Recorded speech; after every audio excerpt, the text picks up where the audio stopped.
நான் எந்த அளவுக்கு தோனிக்கு ஃபேன்னா என்னோட டிவி ப்ரோக்ராம்கே சன் நியூஸ்ல என் வழி தோனி வழின்னு தான் வச்சேன். நமக்கு எதுவுமே இல்லைன்னாலும் பரவாயில்ல, ஜெயிச்சிடலாம், தோனியை ஃபாலோ பண்ணான்னு ஒரு ஃபீல் கொடுத்தாருல, அதுலதான் ஐசிசி ஹால் ஆஃப் ஃபேம்ல அவர் யூனிக்கா தெரியுறாரு. 2007 என்ன ரொம்ப ரொம்ப மெமரபிள்னா, ESPNல கமெண்ட்ரி பேனல்ல இருந்தேன், தமிழ் கமெண்ட்ரியில.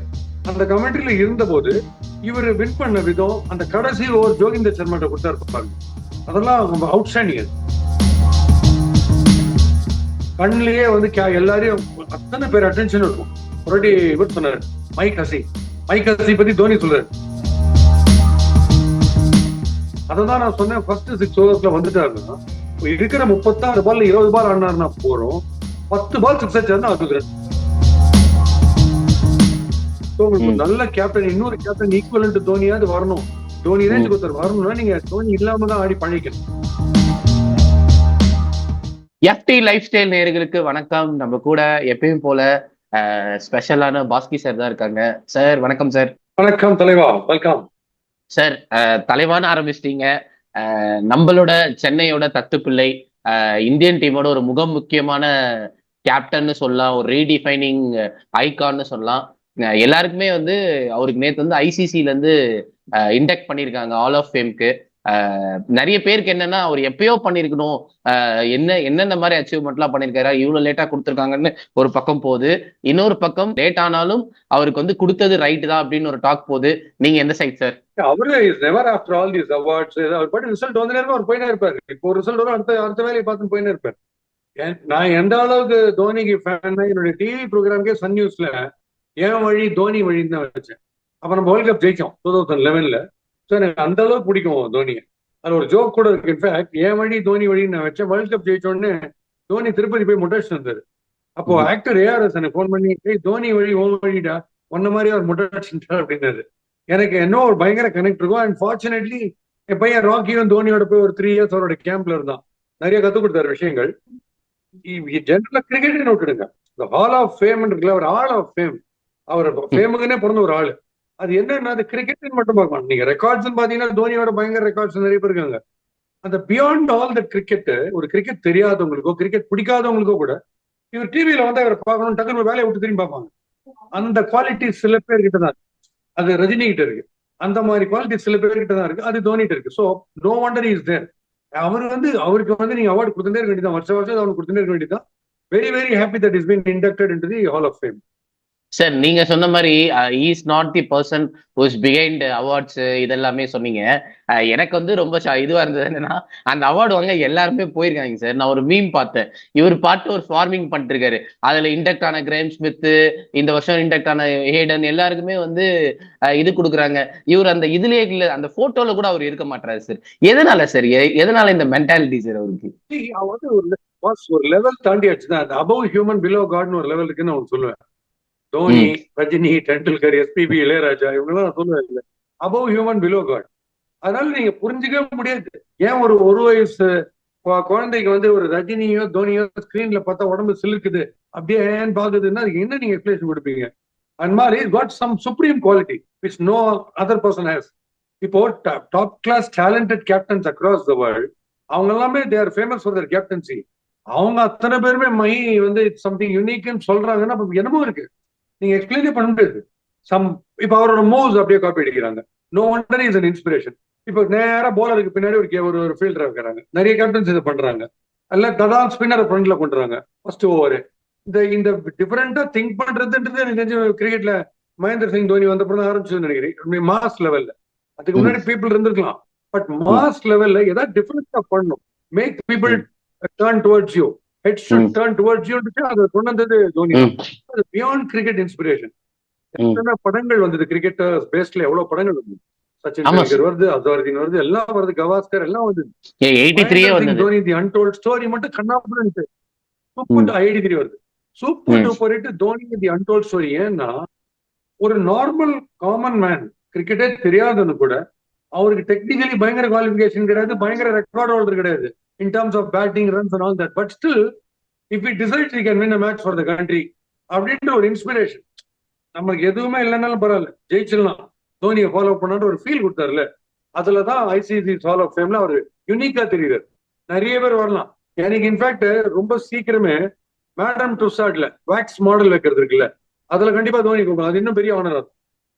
ஆமா, யூஎஸ்ல சொல்றீங்க. அது மிகப்பெரிய ஆனர் சார். ஆக்சுவலா நீங்க சொல்லும் போது டோனி அவரோட படம் வந்து பெருசா ஹிட் ஆச்சு, மத்த கிரிக்கெட் பிலிம்ஸோ எதுவுமே கூட பெருசா போலன்னு சொன்னீங்க. ஒய் பிகாஸ் அது நிறைய பேருக்கு சார் என்னன்னா, அவர் வந்து ஒரு காமன் மேனா தான் இன்னைக்கும் இருக்காரு. நம்ம நிறைய இந்த சிஎஸ்கே வீடியோஸ் எல்லாம் பாத்தீங்கன்னா அழகா ஒரு டீ வாங்கி அப்படியே ஓரமா நின்று குடிக்கிறது ஆகட்டும், ஒரு இந்த மேட்ச் முடிஞ்சா அவர் வந்து அந்த ஐபிஎல் முடிஞ்சா அதுக்கப்புறம் அவர் எங்கேயுமே பார்க்க முடியாது. அவர் பாட்டு அவர் ஃபார்முக்கு போயிடுவாரு, அவர் பாட்டு ஒரு நார்மல் லைஃப் வாழ்றாரு, மத்த எந்த இதுலயும் இருக்க மாட்டாரு. அப்படின்றதுனாலயே அவர் ரொம்ப பிடிக்கிட்டோம் சார். ஆமா, இப்போ இந்த ஒரு கேப்டன் ஜெயிச்சோட கப்ப தூக்கின்னு ஆடுறது குதிக்கிறதுலாம் இருக்கு. அது அவர் ஏன் வரலன்னா, அவர் என்ன கிளியரா டிசைட் பண்ணிட்டாரு, நான் எத்தனையோ பேரோட சர்வீசஸை யூஸ் பண்ணி அவங்க என்ன சொன்னதை கேட்டு அவங்க வந்து கான்பிடன்ஸ் என்னால அவங்களுக்கு வரவே தான் இந்த கப்பு வந்து இதுன்றது புரிஞ்சுட்டு. இது நான் டென்னிஸ் கிடையாது, தனியா நான் ஆடுறது. 10 பேர் நிட் பண்றாங்க, யாரு கெடல பெஸ்ட் பிளேயர் தோனின்னு சொல்லும் போது is assured of the best 11 always. யாரு வந்தாலுமே அவருக்கு ஏற்ற மாதிரி ஆட போறாங்க, அப் பண்ணிக்க போறாங்க ஸ்டாண்டர்டு. அது வந்து சில பேரால பண்ண முடியும். கபில் தேவ் இருக்கு, கபில் தேவ் கிட்ட ஆடுறதுக்கு ரொம்ப விரும்புவாங்க. அது மாதிரிதான் சார். டோனியோட பெஸ்ட் கேப்டன் நம்ம பேசணும்னா அவர் வந்து 3 ஒரு சீரியஸ் சொல்லலாம் சார். ஒன்னு வந்து 2007 வேர்ல்ட் கப், 2011 ஆர் 2013. உங்களுக்கு வந்து இந்த 3 இதுல வந்து அவர் பெர்ஃபெக்ட்டா கேப்டன் பண்ணாங்க அப்படின்னா நீங்க எதை சார் சொல்லுவீங்க? 2011 பிரமாதம். அந்த கடைசி ரொம்ப பிரமாதம் 2011. ஏன்னா ஒரு சின்ன இன்சிடென்ட் நடந்தது. அப்பதான் அந்த என் வழி தோனி வழி ப்ரோக்ராம் பண்றேன் லைவ்ல. தோனி அது வரைக்கும் பெருசா பேட்டிங் அடிக்கல ஃபைனல்ஸ் வரைக்கும். அப்ப ஃபைனல்ஸ்ல அந்த லைவ் ப்ரோக்ராம் நடக்கும்போது ஒரு காலர் என்ன கலாய்க்கிறாரு. கரெக்டா சொல்லிக்கிறீங்க, என் வழி தோனி வழி, தோனி வழிஞ்சினே இருக்காரு. நான் சொன்னேன், நீங்க என்ன வேணா கலடா பண்ணுங்க, எனக்கு சொன்னே கிடையாது. அவரும் யாரு சொன்னாலும் அவர் படி ஒரு வேலையை பண்ணி தான் இருக்க போறாரு. இன்னைக்கு வேணா பந்தயம் கட்டுறேன், நீங்க பாருங்க. பேட்டிங்ல அவர் அப்தி ஆர்டர் வருவாரு, அவர் தான் ஜெயிச்சு கொடுக்க போறாரு மேட்ச். இன்னைக்கு வேணா அந்த ரெக்கார்டிங் எடுத்து பார்க்கலாம். மேட்சுக்கு ஒரு 2-3 இயர்ஸ் பிஃபோர் சொல்றேன். ஷாக் என்னன்னா, என் friend Prasad was no more, அவரோட நான் செப்பாக்ல எம்சிசில மேட்ச் பார்த்துட்டு இருக்கேன் பிக் ஸ்கிரீன்ல. பார்த்துட்டு இருக்கும்போது செகண்ட் விக்கெட் விழுந்த உடனே அவன் ஷட்டை போட்டு எழுதும், அங்க பாரு அங்க பாரு பாரு யார் வராப்பாரு, நீ சொன்ன மாதிரி யார் வராப்பாரு. பார்த்தா இப்படி பண்ணிட்டு வர்றாரு. அதுதான் அந்த சினிமால அந்த டி ஷர்ட் அப்படி போடுறது இல்ல, அந்த தோனி நம்பர் 4 போடுறது. அந்த டி ஷர்ட்டை போடும்போது கிளாப்ஸ் வரும் தியேட்டர்ல. அதனால நான் எனக்கு அப்படியே ஷாக். சொன்னது அப்படியே நடக்குது. ஒரு 55 மெசேஜ் இருந்து கங்க்ராச்சுலேட் பண்ணி. I foresaw that. I said that he's going to come ahead. Special பாரு அஹெடா வந்து மேட்ச் வின் பண்ணி கொடுத்துருக்காரு. ஸோ அந்த மேட்ச் என்னால் மறக்க முடியாது. 2007 என்ன ரொம்ப ரொம்ப மெமரபிள்னா, ESPNல கமெண்ட்ரி பேனல்ல இருந்தேன், தமிழ் கமெண்ட்ரியில.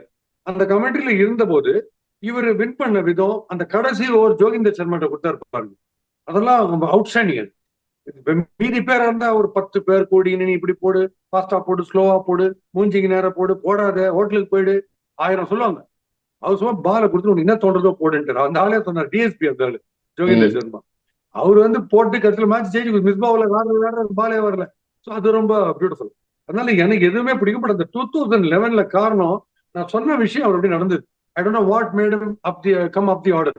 கரெக்டா அது நடந்தது.